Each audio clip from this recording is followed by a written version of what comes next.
Assalamualaikum warahmatullahi wabarakatuh.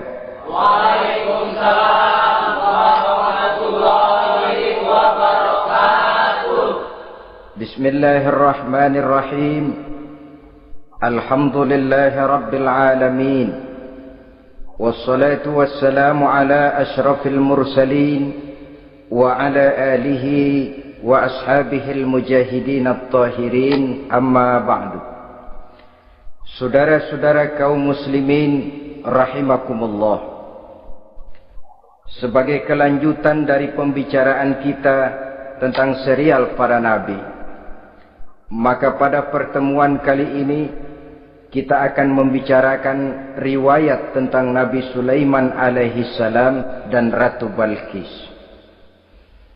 Nabi Sulaiman adalah putra dari Nabi Daud alaihi salam, yang Nabi Daud ini merupakan keturunan yang ke-12 dari Nabi Yakub. Pada diri Nabi Sulaiman bertemu kebesaran dunia dan kebesaran akhirat. Ya, beliau seorang raja, ya, beliau seorang rasul. Ya, beliau seorang pemimpin agama. Ya, juga beliau adalah seorang pemimpin negara. Alangkah idealnya memang jikalau ulama menjadi umara, atau jikalau umara adalah seorang ulama. Dengan posisinya sebagai ulama, maka nilai kepemimpinannya terpelihara dari segala macam bentuk penyelewengan. Dan dengan kedudukannya sebagai umara, dia akan lebih efektif memberikan komando kepada rakyatnya untuk hidup melaksanakan perintah-perintah Allah. Tetapi oleh karena orang yang sekaligus jadi ulama dan umara termasuk jenis makhluk langka, maka agama hanya akan memberikan pesan agar yang bernama ulama dan umara saling bekerja sama untuk kemaslahatan dan kemanfaatan rakyat. Ulama adalah ulama, umara adalah umara. Jikalau keduanya bisa berjalan dan berdampingan dengan baik, rakyat akan jadi nikmat. Tapi kalau keduanya centang perenang, tentu rakyat akan jadi kiamat adanya. Ma'asyiral muslimin rahimakumullah. Mengapa figur Nabi Sulaiman adalah figur yang bertumpu kebesaran dunia dan akhirat? Kita lihat dari sejarah bahwa Allah memberikan mukjizat kepada para rasulnya biasanya sesuai dengan kecenderungan umat yang dihadapi pada waktu itu. Umat yang dihadapi Nabi Musa alaihi salam adalah umat yang senang kepada kegagahan, suka kepada bentuk badan yang kuat. Oleh karenanya mukjizat yang diberikan Allah kepada Nabi Musa berupa kekuatan baik tongkat maupun tenaganya. Sebaliknya, umat di zaman Nabi Isa alaihi salam cenderung berbangga dengan kemahirannya di bidang ilmu kedokteran dan ketabiban.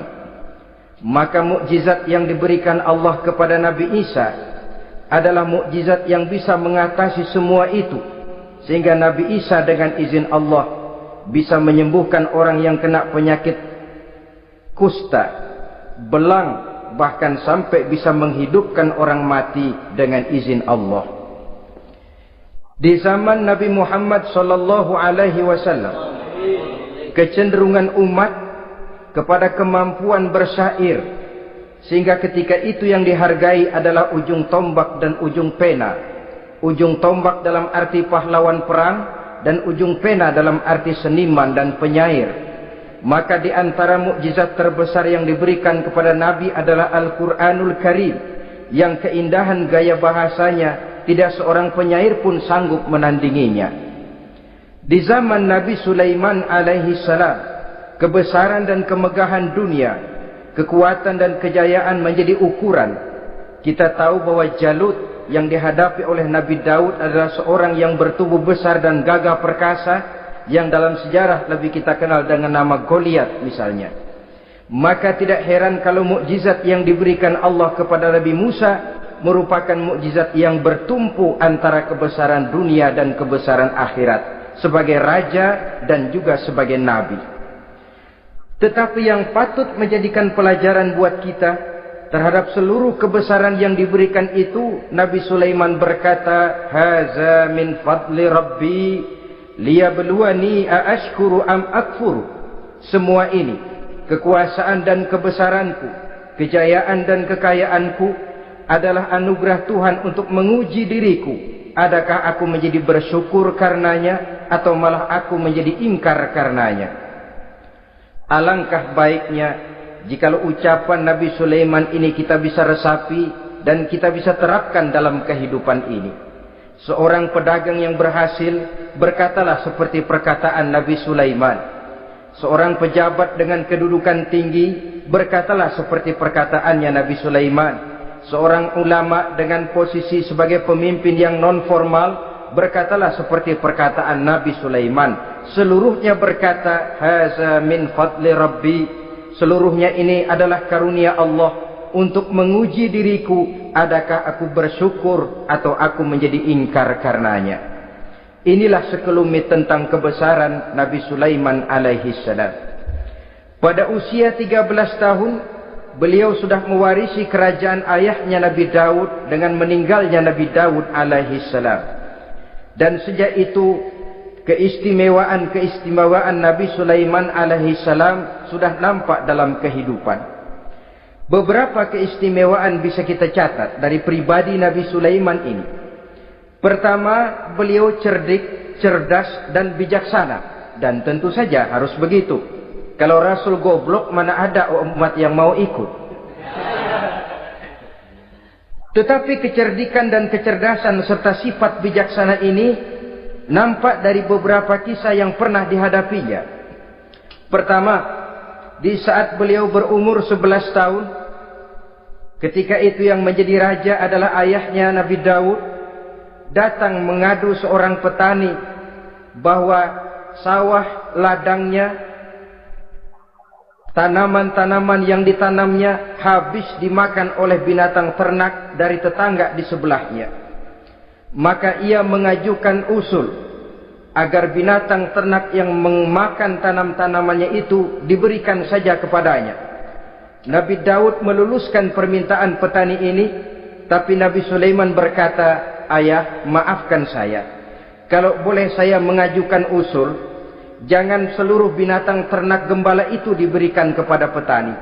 Akan lebih baik kalau binatang ternak yang memakan tanam-tanamannya itu diberikan kepada si petani selama 1 tahun. Apabila ia berkembang biak, beranak, hasil susunya seluruhnya selama 1 tahun itu boleh dimanfaatkan oleh petani tadi. Dengan demikian saya rasakan ini merupakan satu yang lebih adil ketimbang yang tadi itu." Keputusan Nabi Sulaiman ini diterima baik oleh ayahnya, oleh si petani, dan oleh si gembala tadi. Pada usia 11 tahun, ia sudah menunjukkan kecerdikan, kecerdasan, dan sifat yang bijaksana. Contoh yang kedua, ada 2 orang ibu yang pada saat akan bekerja di ladang, masing-masing meletakkan bayinya di satu tempat. Lalu keduanya pun asyik pergi bekerja. Sedang kedua ibu itu bekerja dengan asyiknya, datanglah seekor serigala menerkam salah seorang anak bayi tadi, dan kemudian dibawanya. Tinggallah anak bayi seorang. Ketika kedua ibu tadi kembali ke tempat dia meletakkan anaknya, maka keduanya lalu berebut anak yang satu itu. Jadi kasus berebut bayi rupanya memang sudah ada dari dulunya. Yang satu berkata itu anaknya, yang lain mengaku itu pun juga anaknya. Akhirnya keduanya mengadu kepada Nabi Sulaiman. Masing-masing ngotot, tidak ada yang mau mengalah. Akhirnya kata Nabi Sulaiman, "Kalau kamu berdua tidak ada yang mau mengalah, sudahlah begini saja. Berikan bayi itu kepada saya, akan saya belah 2 supaya adil. Masing-masing kamu bawa sarang sepotong."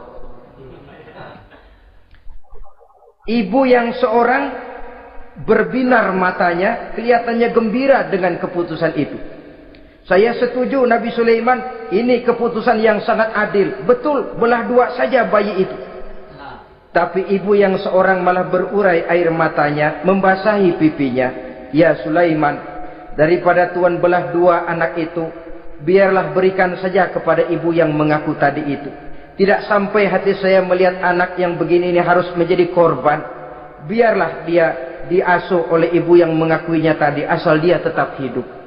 Nabi Sulaiman tersenyum lalu berkata kepada ibu yang berurai air mata tadi, "Ambillah anak ini, Bu, karena ia memang benar anak ibu.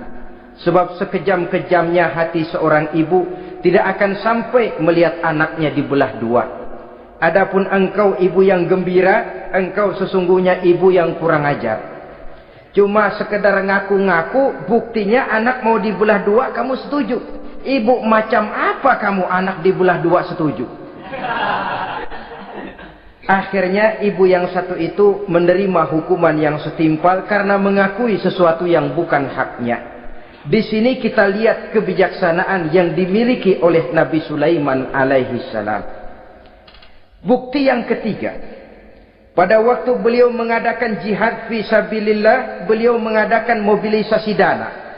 Tidak cuma manusia, binatang seluruhnya ikut memberikan sumbangan. Ketika datang gajah, gajah nyumbang kerbau. Datang kerbau, kerbau nyumbang kambing.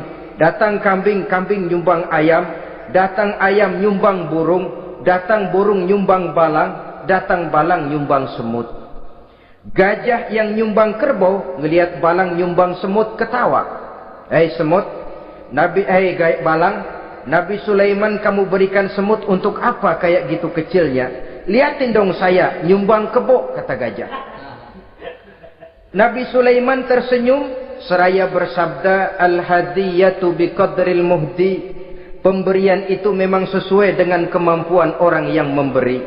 Kalau gajah nyumbang kerbau itu wajar saja. Gajah besar sumbangannya pun besar. Sebaliknya kalau balang nyumbang semut itu juga memang pantas. Balang kecil sumbangannya pun kecil. Yang tidak wajar kalau ada balang mau nyumbang kerbau, ada gajah nyumbang semut. Di sini kelihatan watak yang bijaksana dari Nabi Sulaiman alaihi salam. Ini merupakan ciri keistimewaannya. Setiap rasul dibekali dengan sifat ini yang namanya sifat fatonah. Cerdik, cerdas, dan bijaksana. Yang ini memang merupakan mukjizat. Kecerdasan seorang rasul tidak merupakan hasil sekolahan, tapi merupakan bimbingan wahyu semata-mata, dan ini yang tidak bisa ditandingi oleh manusia. Jadi jangan lalu ngambil dalih Rasul aja nggak sekolah pinter, lalu ikut nggak sekolah ya goblok terus. Itu khususiat kok. Sifat yang namanya fatona itu merupakan bimbingan daripada wahyu. Adapun manusia, jikalau dia mau cerdik, jikalau dia mau cerdas, jikalau dia mau bijaksana, dia harus belajar. Dia lewat bangku sekolah, dia lewat teman bergaul, dia lewat bertanya kepada orang-orang pandai, atau autodidak dengan hidup banyak membaca dari kehidupan ini. Dengan demikian nilai kecerdikan, kecerdasan dan kebijaksanaannya akan bisa meningkat adanya. Ini keistimewaan pertama. Keistimewaan yang kedua, Nabi Sulaiman diberikan kekuasaan oleh Allah sehingga bisa menguasai angin, jin, bahkan juga mengerti segala macam bahasa binatang. Menguasai angin, beliau bisa menundukkan angin ribut dan memerintahkannya angin itu. Dalam surah Al-Anbiya ayat 81 kita temukan, "Wali Sulaiman ar-riha asifatan tajri bi amrihi ilal ardil lati barakna fiha." Dan bagi Sulaiman, ia mampu menundukkan angin ribut yang bertiup menurut perintahnya ke permukaan bumi yang kami berkahi di dalamnya. Menguasai angin, barangkali istilah sekarangnya, memahami betul meteorologi. Itu sebabnya mukjizat hanya diberikan kepada Rasul, orang yang jiwanya sudah stabil. Coba kalau potongan kita diberikan keistimewaan bisa ngatur angin, Saban Sari main angin. Nggak boleh ada orang kita kesel sama orang, undang angin, hantam saja. Maka mukjizat semacam ini hanya diberikan kepada orang yang jiwanya sudah stabil. Ada satu cerita, namanya juga cerita, tapi kebenarannya mendekati. Seorang wali di tanah Jawa sholat Jumat di Masjidil Haram di Mekah. Namanya wali kalau di Jawa kan pakai belangkon. Dia sembahyang di Masjidil Haram. Ini ada orang Arab usil, tumben ngelihat belangkon. Ini apa di tengah masjid? Dia tepak belangkon itu, miring di atas kepala. Begitu belangkonnya miring, tanah kayaknya ikut miring. Sehingga penduduk heran, ini apa tanah jadi miring begini? Lalu ada seorang wali juga yang alim dan mengerti, lihat-lihat di tengah Masjidil Haram ada belangkon miring di atas kepala. Jangan-jangan ini sebabnya ini. Dia samperin, dia dananin lagi tuh belangkon rata, tanah kelihatannya kayak rata lagi. Keistimewaan seperti ini pun hanya diberikan kepada orang yang jiwanya memang sudah stabil. Coba kayak kita diberikan keistimewaan kayak begitu, main belangkon melulu. Saudara-saudara kaum muslimin rahimakumullah, juga bisa menguasai jin, memerintahkan jin, dan juga mengerti segala macam bahasa binatang. Kita bisa lihat dalam surah As-Saba ayat 12 misalnya. Demikian juga tentang mengerti bahasa binatang. Pada satu hari Nabi Sulaiman dan bala tentaranya lewat di satu lembah. Lembah itu kebetulan lembah semut. Ketika mereka lewat di lembah itu, Raja Semut lihat dari kejauhan, dia pidato kepada rakyatnya para semut itu. Apa katanya? Ya ayyuhan namlu dukhulu masakinakum. La yahtimannakum Sulaiman wa junuduh wahum la yash'urun. Jadi ini Raja Semut melihat Nabi Sulaiman datang bersama seluruh bala tentaranya, dia pidato kepada rakyatnya. Saudara-saudaraku rakyat semut, di mana saja suara saya bisa didengar. Perhatian, perhatian. Ini Nabi Sulaiman mau liwat dengan seluruh bala tentaranya. Kamu semua supaya masuk ke dalam lubang kamu masing-masing. Sebab kalau kamu nggak masuk ke lubangmu masing-masing, akan diinjak oleh Sulaiman dan bala tentaranya, sedangkan mereka tidak tahu kalau kamu kena injak. Masuklah semut itu seluruhnya ke dalam lubangnya masing-masing. Nabi Sulaiman senyum. Fatabassama dhahikan min qawliha. Mendengar ucapan Raja Semut ini, Nabi Sulaiman tersenyum. Lalu berkata, apa katanya? Rabbi auzi'ni an ashkura ni'mataka allati an'amta alayya wa ala walidayya wa an a'mala salihan tardahu wa adkhilni birahmatika fi ibadika salihin. Satu pengakuan yang tulus yang jauh dari watak kesombongan. Mendengar Raja Semut berkata semacam itu, beliau senyum lalu berkata, wahai Allah, tetapkan kiranya hati saya ini untuk selalu bersyukur terhadap nikmat yang Engkau karuniakan kepada saya. Karena nikmatku, nikmat yang Engkau berikan kepadaku, saya mengerti bahasa binatang.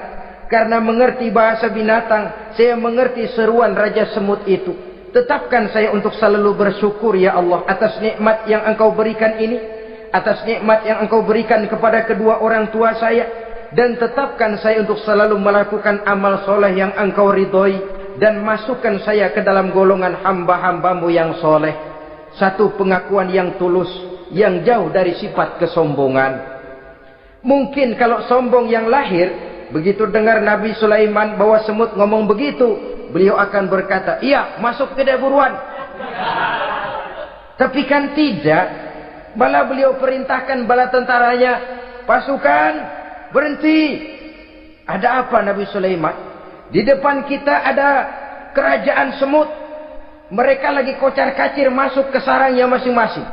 Tunggu sampai mereka masuk dan kita bisa lewat dengan aman tanpa harus menginjak-injak mereka.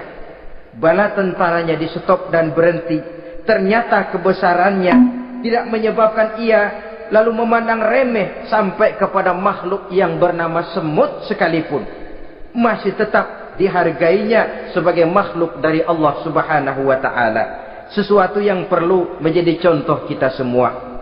Sebab orang bilang kadang kacang sering lupa akan kulitnya. Kadang posisi kita yang tinggi menyebabkan kita lupa dari mana kita berasal. Kadang harta yang kita miliki menyebabkan kita lengah dari mana kita datang. Akhirnya yang timbul adalah sifat sombong dan angkuh. Ibarat kata orang, kacang lupa dengan lanjarannya. Ma'asyiral muslimin rahimakumullah.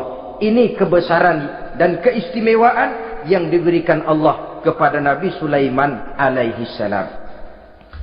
Apa yang perlu kita jadikan tamsil dan ibarat dari kebesaran ini? Saudara-saudara kaum muslimin rahimakumullah. Keadilan sebagai umara yang berpadu dengan kebijaksanaan sebagai ulama. Satu hari seorang sahabat bertanya kepada Rasulullah sallallahu alaihi wasallam, "Ya Rasul, kalau pada satu saat ajal merenggut Tuhan berlalu meninggalkan kami sekalian, kita berpisah untuk selamanya ya Rasul. Dalam kondisi semacam itu, azahrul ardi khairul lana ambatniha. Mana yang lebih baik ya Rasul buat kami kalau sudah ditinggalkan oleh Tuhan? Permukaan bumi atau perut bumi yang lebih baik?" Ini pertanyaan dengan bahasa kinayah. Permukaan bumi maksudnya hidup. Perut bumi maksudnya mati. Orang kalau sudah masuk ke perut bumi kan habis. "Ya Rasul, kalau engkau sudah tidak ada meninggalkan kami semua, mana yang lebih baik buat kami, hidup atau mati?" Bukan main pertanyaan ini. Di satu sisi menggambarkan cintanya sahabat kepada Nabi, sehingga kalau tidak bisa mati bersamaan, biarlah mati beriring saja. Di lain pihak juga mencerminkan bingungnya sahabat kalau sudah ditinggalkan oleh Rasul. Atas pertanyaan ini apa jawab Rasul? "Kamu nggak usah khawatir. Walaupun aku sudah tidak ada, kembali ke hadratullah azza wa jalla, meninggalkan kamu semua, kamu tidak usah bingung. Dengan syarat, idza kana umaraukum khiyarukum wa amrukum syura bainakum wa aghniyaukum askhiyaukum fa zahrul ardi khairul lakum min batniha." Kalau saja para umara, kalau saja pemimpin-pemimpin kamu adalah orang-orang yang terbaik di antara kamu, dan seluruh persoalan yang kamu hadapi dapat kamu musyawarahkan dengan baik, lalu orang-orang kaya di antaramu adalah orang-orang yang dermawan, ketika itu walaupun aku sudah tidak ada, hidup lebih baik daripada mati. Permukaan bumi lebih baik daripada perut bumi. Dengan catatan tiga tadi. Pemimpinmu orang yang terbaik di antara kamu. Segala persoalan kamu musyawarahkan. Dan orang kayamu orang dermawan. Walaupun aku tidak ada, hidup lebih baik daripada mati. Tapi sebaliknya kata Nabi, "Idza kana umaraukum syirarukum." Kalau umarokmu, pemimpin-pemimpinmu adalah orang-orang yang terjahat di antara kamu. Wa amrukum ala nisaikum. Dan segala urusanmu sudah diatur oleh perempuan. Walaupun dia tidak naik di bidang eksekutif, tidak memegang kekuasaan, tapi kekuasaan bayangannya jauh lebih menentukan daripada kekuasaan yang sesungguhnya. Kalau perempuan sudah ikut campur mengaturmu, kemudian wa askhiyaukum bukhalaukum, orang-orang kaya di antaramu adalah orang-orang yang bakhil bin pelit alias kikir, maka ketika itu kata Nabi, fabatnul ardi khairul lakum min zahriha, perut bumi lebih baik daripada permukaan bumi. Apa yang bisa diharapkan dari pemimpin yang zalim, perempuan yang sok kuasa, dan orang-orang kaya yang bakhil dan pelit? Dalam kondisi semacam itu, bertemulah kita dengan yang bernama kiamat. Dan kalau sudah kiamat macam itu kata Nabi, perut bumi lebih baik daripada permukaan bumi. Maka yang kita perlukan sekarang adalah kerjasama antara ulama dengan umara. Ulama bukan umara, umara pun bukan ulama. Harus saling kerjasama dan jangan saling memperalat. Kerjasama menurut bidangnya masing-masing menjadi yang terbaik di bidangnya. Jangan sudah jadi kiai karena ingin berpartisipasi aktif lalu pindah jadi pemborong jembatan. Tidak sadar akan profesinya. Dan orang lalu tidak bisa berkata, apaan kiai mubalik bisanya cuma ngomong saja. Sekarang kan zaman pembangunan perlu karya nyata. Mana ada ustadz kiai mubalik bikin irigasi? Cuma pidato saja. Apa kemiskinan bisa diatasi dengan pidato? Ini juga orang tidak ngerti urusan. Wong Nabi saja ngajarin kok. Iza wusidal amru ila ghairi ahlihi fantaziris sa'ah. Yang kemudian diterjemahkan dalam manajemen modern, the right man on the right job. Bahwa persoalan harus diserahkan kepada orang yang memang ahlinya. Lah kalau kiai ngurus irigasi, apa nanti lurah mau ngajar fikih? Camatnya ngajar tafsir. Kacau jadinya. Makin ruwet jalur birokrasi, makin banyak orang meninggalkan profesi dan malah melaksanakan sesuatu yang bukan profesinya.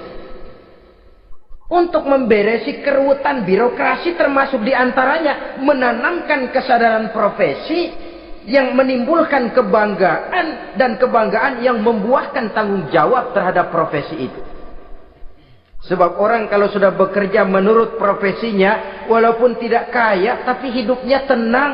Kenapa? Karena panggilan jiwanya. Seorang kiai yang diajak ngobek, walaupun objeknya gol puluhan juta, kaya belum tentu tenang, karena saya yakin bukan ke sana panggilan jiwanya.